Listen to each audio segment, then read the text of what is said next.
GSL ਦੇ ਵਿੱਚ ਤੁਹਾਨੂੰ ਜ਼ਿਆਦਾ ਤੋਂ ਜ਼ਿਆਦਾ ਕੀ ਸਿੱਖਣ ਨੂੰ ਮਿਲਿਆ? ਲੜਕਿਆਂ ਦੇ ਤੁਹਾਨੂੰ ਕੋਈ ਟੈਲੈਂਟ ਨਜ਼ਰ ਆਇਆ ਕੋਈ ਇਸ ਕਿਸਮ ਦਾ? ਸਲਮਾਨ ਭਾਈ ਇਹ ਟੂਰਨਾਮੈਂਟ ਜਦੋਂ ਮੈਨੂੰ ਉਸਤਾਦ ਹੋਣਾ ਕਿਹਾ ਸੀ ਨਾ ਕਿ GSL ਤੂੰ ਕਰਵਾ ਸਕਣਾ ਤੇ ਤਕਰੀਬਨ ਪਹਿਲਾਂ ਤੇ ਮਹੀਨਾ ਜਾਂ 1.5 ਮਹੀਨਾ ਬੜੀ ਮਿਹਨਤ ਕੀਤੀ, ਫਿਰ ਆਸਤਾ ਆਸਤਾ ਅਸੀਂ ਇੱਥੋਂ ਤੱਕ ਪਹੁੰਚਿਆ। ਤੇ ਉਹ ਤੇ ਬਾਹਰ ਸਨ ਨਾ, 4 ਸਾਲ ਬਾਹਰ ਰਹੇ ਨਾ, ਤੇ ਹੁਣ ਹੀ ਆਏ ਨਾ ਬਾਹਰੋਂ। ਤੇ ਉਹਦੇ ਵਿੱਚ ਇਹ ਸਲਮਾਨ ਭਾਈ ਸਾਡੇ ਇਲਾਕੇ ਦੇ ਵਿੱਚ ਅਜੇ ਵੀ ਕਾਫੀ ਆਪਣਾ ਨਾ ਕਮੀਆਂ ਹਨ ਕਿ ਜਿਹੜੀਆਂ ਇਹਨਾਂ ਨੂੰ ਅਜੇ ਤੱਕ ਜਿਹੜਾ ਨਾ ਨਹੀਂ ਪਤਾ ਚੱਲਦਾ ਪਿਆ ਕਿ ਸਾਡਾ ਟੂਰਨਾਮੈਂਟ ਕਰਾਉਣ ਦਾ ਮਕਸਦ ਕੀ ਹੈ। ਇਹ ਅੱਜ ਵੀ ਆਪਣੀਆਂ ਟੀਮਾਂ ਬਣਾ ਕੇ ਨਾ ਤੇ ਬੈਠੇ ਦੇ ਨੇ ਯਾਰ, ਤੇ ਸਾਡੀ ਕੋਸ਼ਿਸ਼ ਆਈ ਹੈ ਕਿ 12 ਮਹੀਨੇ ਤੇ ਅਸੀਂ ਆਪਸ 'ਚ ਖੇਲਣੇ ਆ, ਲੇਕਿਨ ਇਹ ਟੂਰਨਾਮੈਂਟ ਇਹ ਹੋਣਾ ਚਾਹੀਦਾ। ਅਗਰ ਸਾਡਾ ਕੋਈ ਮੁੰਡਾ ਆ ਗਿਆ ਤੇ ਠੀਕ ਹੈ, ਅਗਰ ਨਹੀਂ ਆਇਆ ਤਾਂ ਕੋਈ ਮਸਲਾ ਨਹੀਂ।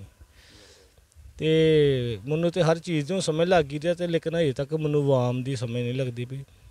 तो जी हैदर भाई, नाजरीन आप तक जो है ना वो हमारे जो हैदर जट साहब ने वो थोड़ा पैगाम पहुँचाना चाहते हैं कि हर टीम एक टीम बन के खेड़े, सिर्फ अपने पिंड तक ना रहे। यानी कि अगर एमलपुर की टीम है सिर्फ एमलपुर तक नहीं, गजराल की टीम सिर्फ गजराल तक ना रहे।